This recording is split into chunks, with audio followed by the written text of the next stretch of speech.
If, like me, you own an early 5th gen Ram, you are likely aware and familiar with a very subpar performing AC system. The heating works great. The AC is really inadequate in my opinion. Now, if you find yourself in this situation, you can do one of 3 things. You can live with it like I've been doing for the last few summers, and at some point you're going to get fed up. You can take it into the dealership. There has been a technical service bulletin put out. If you're within your warranty period, your dealer should fix it for you.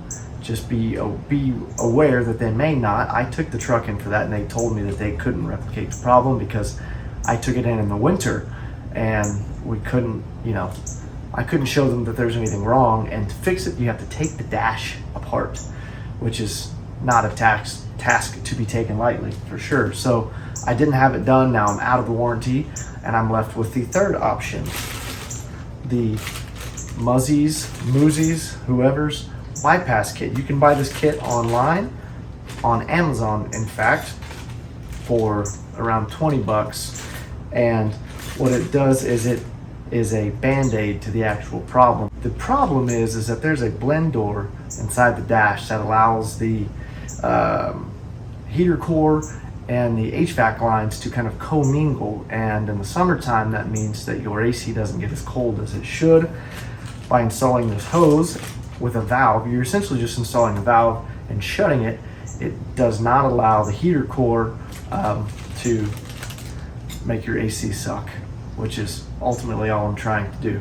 So it is kind of a pain in the butt to have to do this. I've known about this for a while, but I've told myself, no, I'm not doing that. It's unnecessary. I shouldn't have to.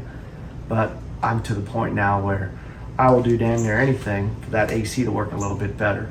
So we're going to install this. It should be quick and easy, and then we're going to do some tests with the valve open and the valve closed, and we will see just how well it works.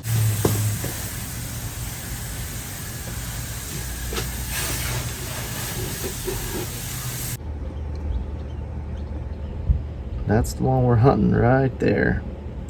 It should say engine out on it, but that hose is so damn dirty that I can't read it. But we're just gonna take a good educated guess that that's the one. So we're gonna bust that hose clamp off and put in the new valve. All right, with a pair of pliers and a screwdriver, about 15 minutes later, we are all done. Very easy, high quality parts, or so they seem. Now we're going to fire up and make sure we don't have any leaks.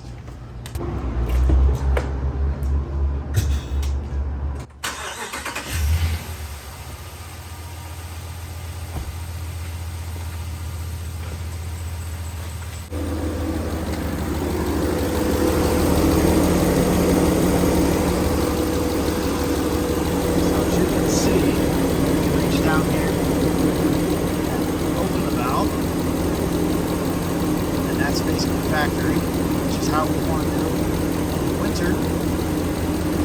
And every summer I'll need to open the hood and close the valve. Alright, so that's the install. Next comes the testing. We will test it with the valve open and closed, at idle, at cold start, and we'll just kind of see if it makes a difference. Next week I'm going to be at the Grand Canyon and in Las Vegas, which are 2 extremely hot places to be in the summer, and we'll put the old AC hack kit to the test. All right, guys, so I'm not gonna make you watch every iteration of the test that we ran. I did it in multiple different ways with times and valve position and different temperatures of the day. Here's ultimately what I found, and it's kind of what I expected.